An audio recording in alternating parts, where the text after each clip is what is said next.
Due picchi e il tiro. Perfetto! Siamo alla cima del Col Visentin, a rifugio Brigata Cadore.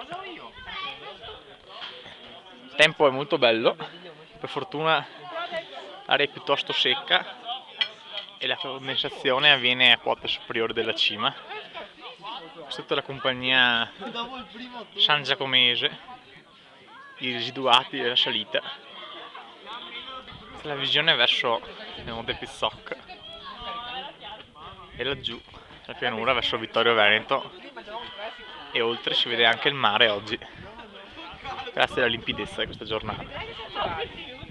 Qui siamo verso il Bellunese, anche qui visione molto ampia, e dove a Briscoe è proprio di pianura, se voi altri proprio, si vede che montagna non è mai vista.